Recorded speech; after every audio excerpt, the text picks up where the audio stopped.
우리에게 주시는 하나님 말씀은 민수기 11장 1절에서 9절 말씀입니다. 여호와께서 들으시기에 백성이 악한 말로 원망하매 여호와께서 들으시고 진노하사 여호와의 불을 그들 중에 붙여서 진영 끝을 사르게 하시매 백성이 모세에게 부르짖음으로 모세가 여호와께 기도하니 불이 꺼졌더라.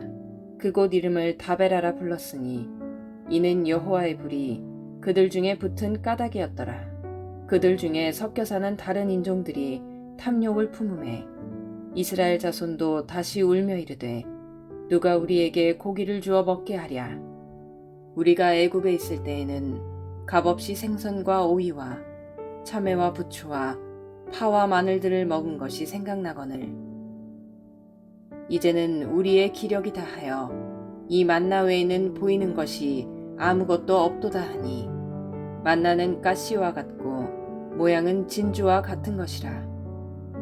백성이 두루다니며 그것을 거두어 맷돌에 갈기도 하며 절구에 찢기도 하고 가마에 삶기도 하여 과자를 만들었으니 그 맛이 기름 섞은 과자 맛 같았더라.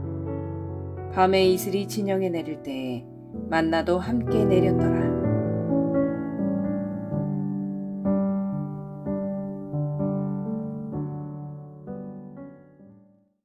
이스라엘 백성들이 애굽에 출애굽을 한 다음에 가나안 땅까지의 최단 거리로 가는 방법은 지중해를 끼고 해안선을 따라 이동하는 것이었습니다. 앞에 화면을 보시거나 주보 사면을 보시면 왼쪽 위에 고센 땅에서 출발해서 오른쪽으로 녹색 점선을 따라 지중해를 끼고 해안선으로 걸어가면 오른쪽에 있는 가사라는 곳에 도착하게 되는데 오늘날 이스라엘의 뜨거운 감자인 가자 지구를 말합니다. 애굽의 고산에서 가자까지의 거리가 약 300km이기 때문에 이 길을 이용해 걷는다면 보통 약 2주일이면 도착할 수 있는 거리였습니다. 그런데 하나님은 이스라엘을 동쪽이 아닌 화면에 보시는 바와 같이 보라색 화살표를 따라 아래 남쪽으로 인도하십니다. 그 이유는 지도에서 보시는 것처럼 동쪽으로 가면 저 동그라미에 있는 블레셋 족속과 만나기 때문이었습니다. 출애굽기 13장 17절에 보면 바로가 백성을 보낸 후에 블레셋 사람의 땅의 길은 가까울지라도 하나님이 그들을 그 길로 인도하지 아니하셨으니 이는 하나님이 말씀하기를 이 백성이 전쟁을 하게 되면 마음을 돌이켜 애굽으로 돌아갈까 하셨습니다 라고 되어 있습니다. 그러기에 하나님은 이스라엘 백성들을 화면에서 보시는 것처럼 아래 끝에 저 동그라미가 있는 시내산으로 인도하셨습니다. 이스라엘 백성들은 출애굽을 해서 이곳 시내산에 도착할 때까지 3개월이 걸렸고 출애굽기 19장 1절 말씀과 같이 이스라엘 자손이 애굽 땅에서 나온 지 제3월 곧 그 달에 시내 광야에 이르니라 라고 되어 있는 것처럼 그들은 시내산에서 3개월 후에 이제 그곳에 도착한 다음에 십계명과 하나님의 말씀과 성막을 어떻게 만들지에 대한 식양을 받아서 성막을 만들기를 시작했습니다. 바로 이 기간이 약 11개월간의 기간입니다. 11개월 동안 그들은 시내산 앞에서 야영 생활을 하면서 하나님 말씀을 배웠고 말씀에 따라 성막을 제작하고 머물 때에는 어떠한 진영을 펼쳐야 되는지 자기들의 위치를 확인하는 훈련을 했습니다. 그리고 드디어 시내산을 떠나서 가나안 땅을 향해 이제 위쪽으로 상승을 하게 됩니다. 이들의 여행은 중구난방의 여행이 아니었습니다. 시내산에서 12개월 동안 머물 때 철저한 준비 과정을 거쳤습니다. 이 동시에는 레위인들이 성막에 관련된 기구들의 어떤 것을 싸고 또 누구는 무엇을 어깨에 메고 누구는 무엇을 수레에 싣는 것까지 철저하게 훈련을 마쳤고 또 어느 지파가 어디에 서고 또 그 다음엔 어떤 지파가 서는지 행렬 훈련도 마친 상태였습니다. 세세한 명령에 따르기 위해서 나팔을 불 때 식별법까지 훈련을 마친 것입니다. 이들에게 매일 하나님께서 함께 하셨는데 그 증거가 하나가 불 기둥 구름이었고 다른 하나는 만나였습니다.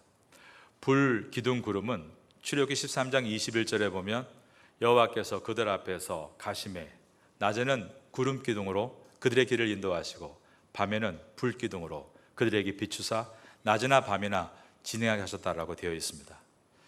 불기둥과 구름기둥이 각각 하나씩 있었던 것처럼 보여지지만 이 부분을 상세하게 다루고 있는 우리 민수기를 보게 되면 불기둥과 구름기둥은 각각의 두 개의 기둥이 아니라 하나의 기둥이었다는 것을 알게 됩니다.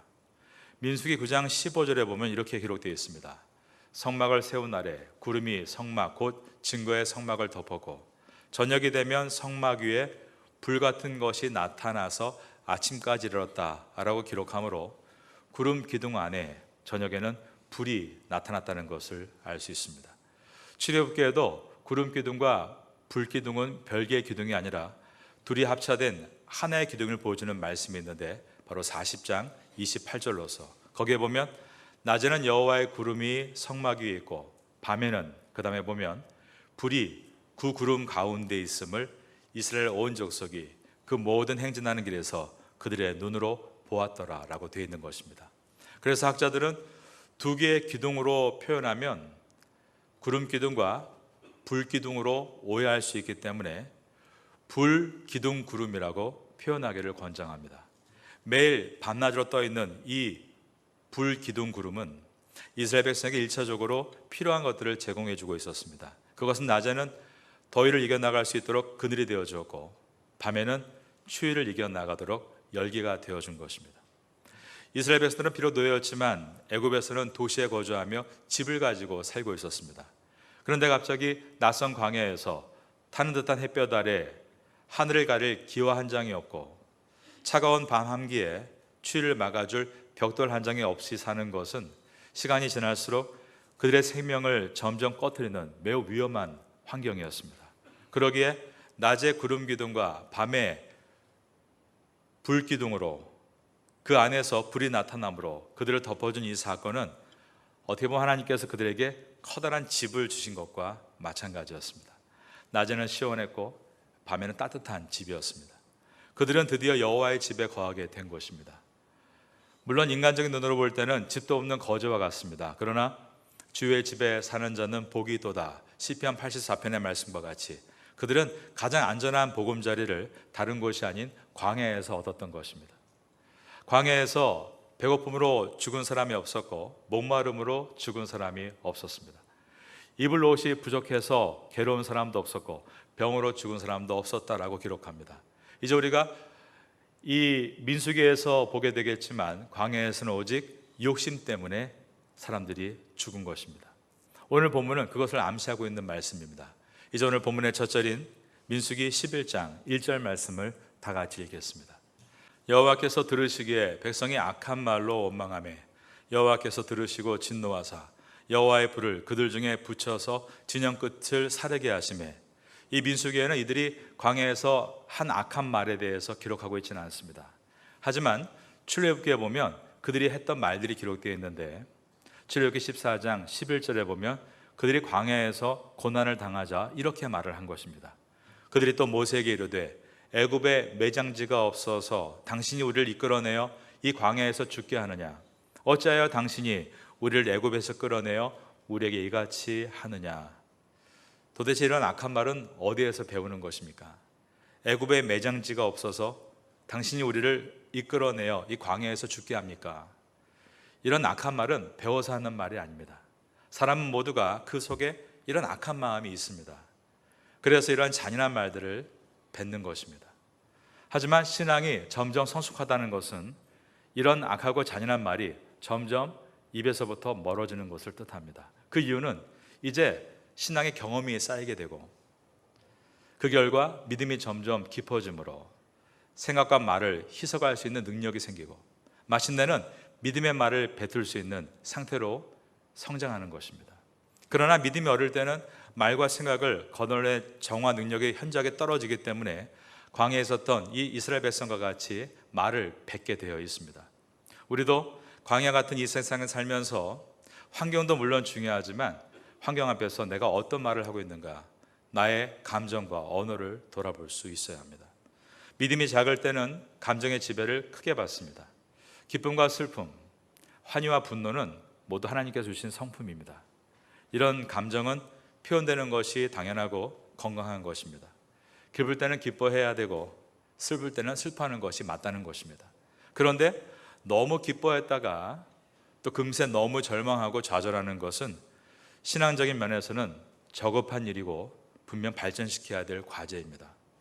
마틴 로이드 존스 목사님 이것을 가리켜 신앙의 경박함이다라고 표현했습니다. 신앙에는 감정을 잡을 수 있는 무게중심이 있어야 한다는 뜻입니다.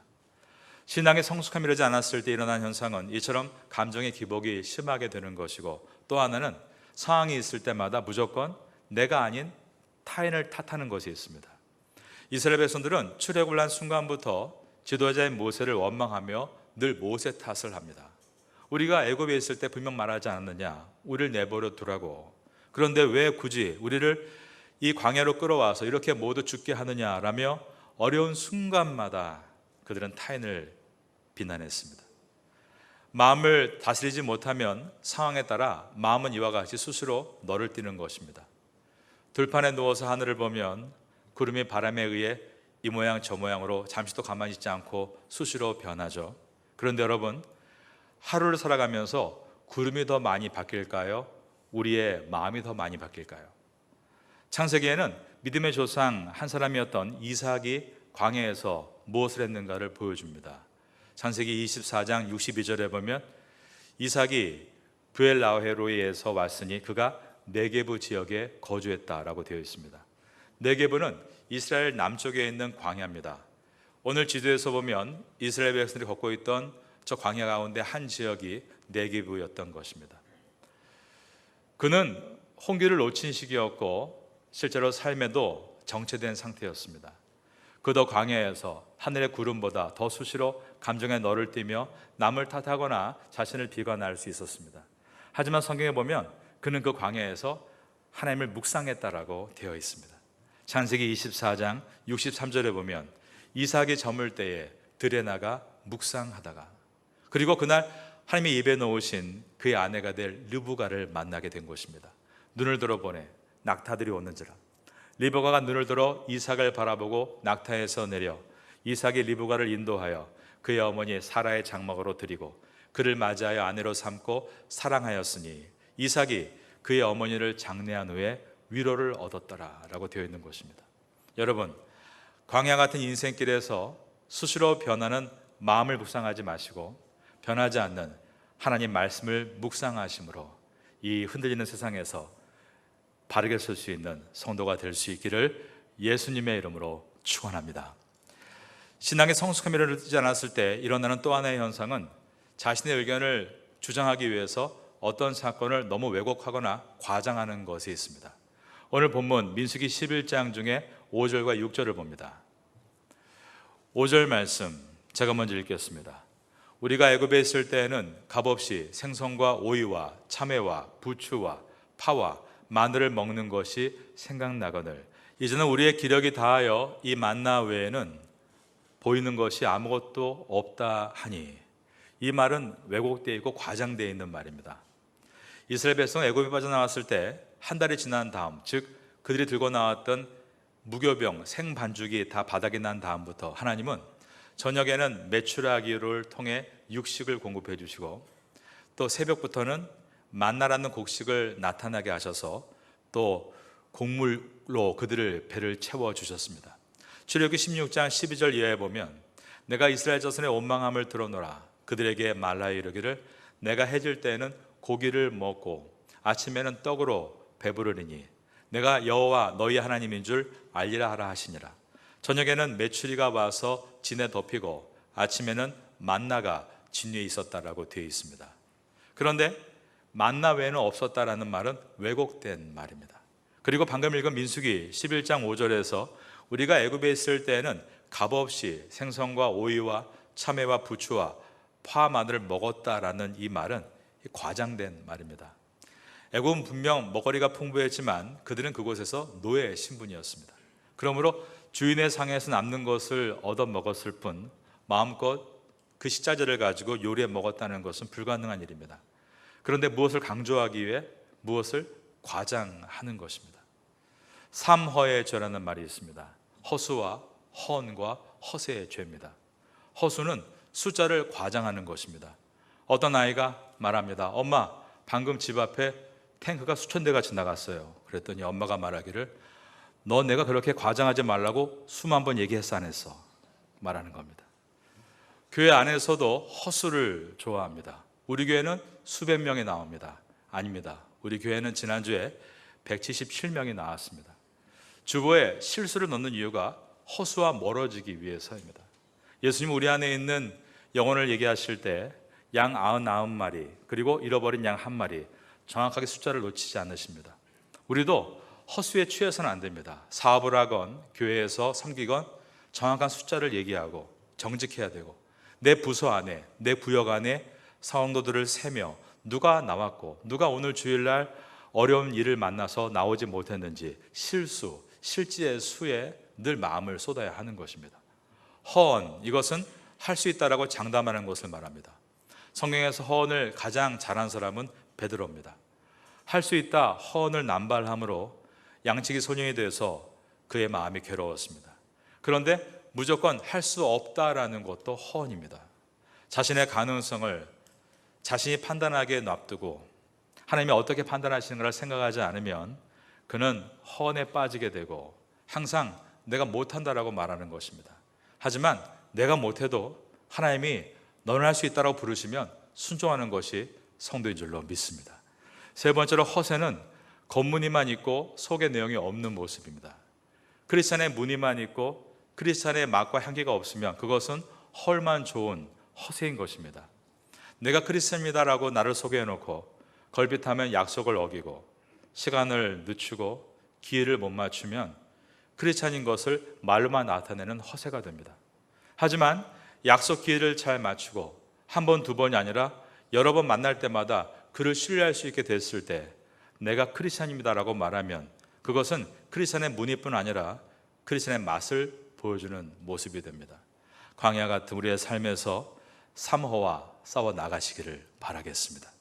하나님은 이스라엘 백성들이 광야에서 40년을 타는 동안 매일 만나를 주셨습니다. 만나의 모양은 갓씨와 같이 아주 작고 진주와 같이 둥그렇다라고 되어 있습니다. 민수기 11장 7절을 다 같이 봅니다. 만나는 갓씨와 같고 모양은 진주와 같은 것이라. 만나는 히브리 원어로는 발음이 만후입니다. 이것을 헬라어 성경 우리가 septuagin트라고 부르는 70인용어로 번역을 하면서 만나라고 아람어로 헤라어로 번역을 했습니다. 그래서 만나가 됐습니다. 영어 성경은 manna라고 번역합니다. 만후라는 단어의 뜻은 이것이 무엇인가 라는 뜻입니다. 그러므로 이스라엘 백성들이 이것이 무엇이냐 만후가 그대로 만나란 이름이 된 것은 이 음식이 도대체 무엇인지를 정확히 알 수 없는 매우 당황스러운 일이었다는 것을 보여줍니다. 하지만 이 만나는 이스라엘 백성들이 광야를 지나는 동안 40년 기간에 걸쳐서 그들의 주 식량이 되었는데 정확하게는 이스라엘 백성이 출애굽을 한 날짜가 그들의 달력으로 1월 15일이었습니다. 그리고 한 달 뒤인 2월 16일부터 만나를 먹기 시작했습니다. 언제까지 먹었는가? 41년 1월 15일까지, 즉 39년 11개월 동안 이 만나를 매일 먹은 것입니다. 하나님은 만나를 매일매일 하루도 빠짐없이 안식일을 제외하고 일주일에 6일 동안 풍성하게 내려주시고 안식일을 잘 지키기 위해 그 전날인 6일째 되는 날은 2배로 내려주셨습니다. 이 만나의 신비는 인간의 육체에 필요한 모든 영양소가 들어있다는 것에 있습니다. 인간은 탄수화물과 지방과 단백질과 비타민과 무기질, 이 5대 요소에 의해서 건강을 지켜나갈 수 있습니다. 이건데 한 가지만 섭취가 결핍되어도 사람은 병이 들 수밖에 없는 것입니다. 그런데 이스라엘 백성들이 광야에 40년 동안 질병이나 영양 결핍으로 죽은 사람이 없었다는 이 성경의 기록은 이 만나가 정말 말 그대로 만후, 얼마나 신비한 음식이었는가를 우리에게 떠오르게 해줍니다. 하나님 만나를 주신 목적은 이스라엘 백성이 건강을 지켜주는 것도 있지만 더 근본적인 것은 자신들을 보호해 주시는 하나님이 누구신가에 대해서 늘 기억하라고 매일 이 만나를 주셨습니다. 여러분, 하나님은 지금도 우리에게 만나를 내려주고 계십니다. 만후, 도대체 이것이 무엇인가? 우리가 도저히 이해하지 못하는 그분의 은총을 각 가정마다 날마다 우리에게 부어주고 계시는 것입니다. 그러기에 우리가 복음에 불모진 이 태국 땅에서 오늘까지 살아올 수 있었습니다.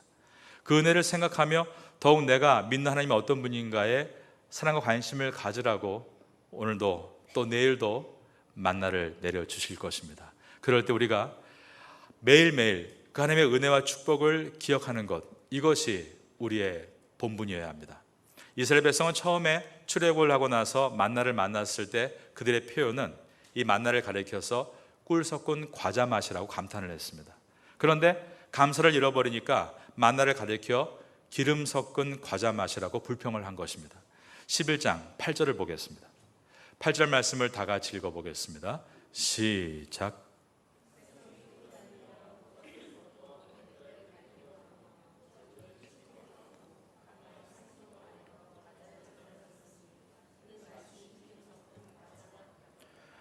오늘 11장에 시작되고 있는 이 불평은 이제 계속 이어져서 12장, 13장, 14장까지, 그래서 가데스 바네의 불평까지 이어집니다.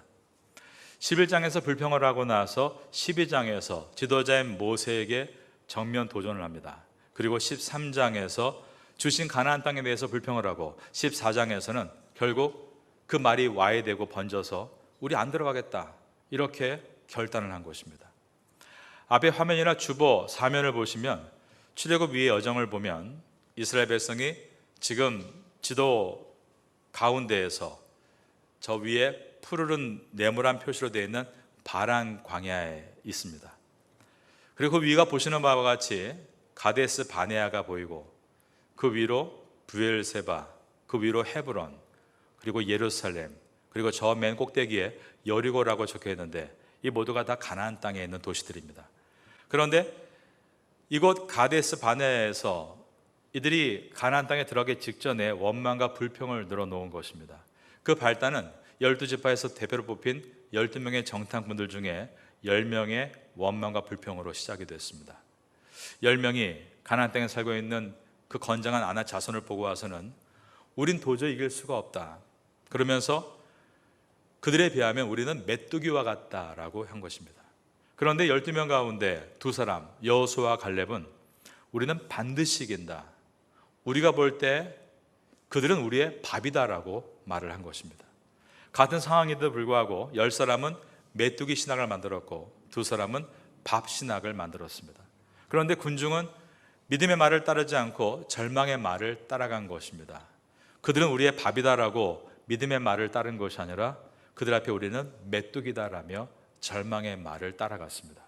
그래서 그들은 이 지도를 보시면 이제 가데스 바네아에서 위로 직진해서 가나안 땅에 들어가지 못하고 보시는 바와 같이 우회로, 오른쪽으로 우회하면서 아래로 다시 내려갑니다.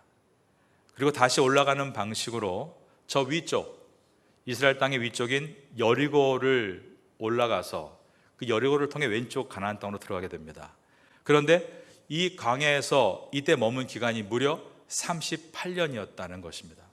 하나님은 애굽에서 오른쪽으로 해안선을 따라 15일이면 갈 이 가나안 땅을 처음에 그들에게 준비시키기 위하여 2년의 훈련을 계획하시고 가나안 땅 앞인 가데스 바네아로 인도하셨습니다. 그런데 이스라엘 백성이 믿음의 준비가 되어 있지 않자 그들은 다시 옆으로 우회해서 38년 동안 믿음의 훈련을 받고 38년이 지난 다음에야 가나안 땅에 들어갔다는 것입니다.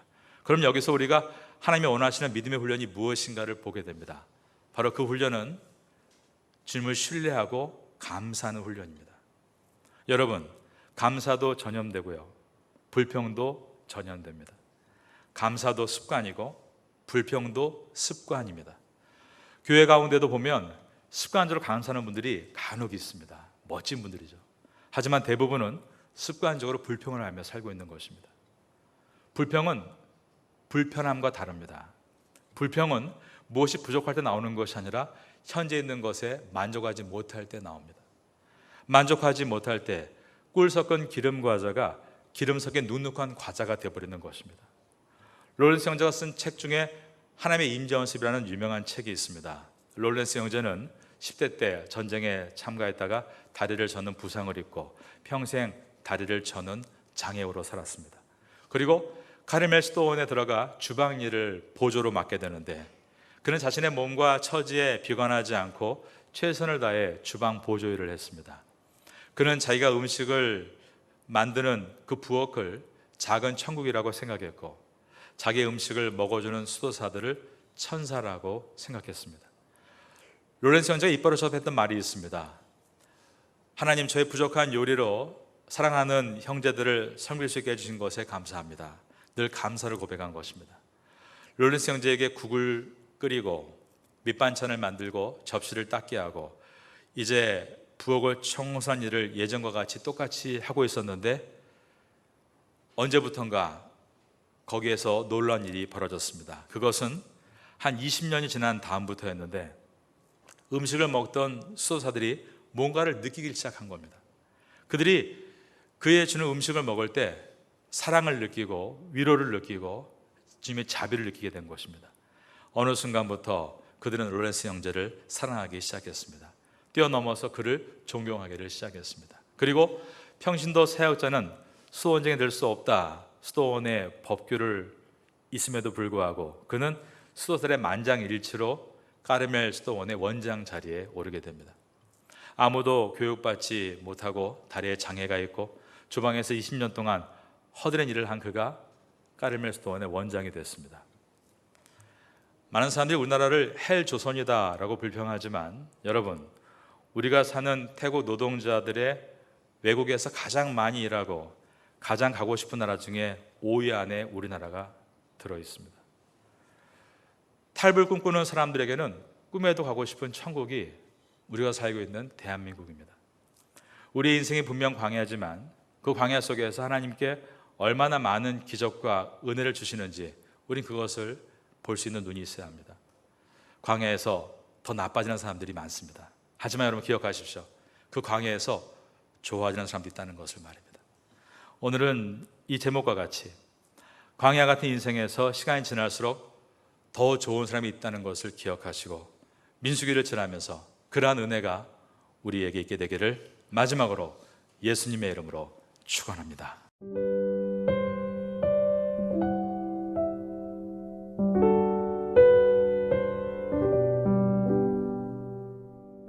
지금은 함께 기도하는 시간입니다. 4월 공동 기도 제목은 첫째, 선교를 위해 기도하는 교회가 되게 하소서. 둘째, 이 지역 교회들의 필요함을 채워주는 교회가 되게 하소서. 셋째, 지역사회를 섬기는 교회가 되게 하소서. 넷째, 태국 목회자들과 한국 선교사들을 후원하는 교회가 되게 하소서. 말씀을 붙잡고 기도하는 귀한 시간 되시기를 소망합니다.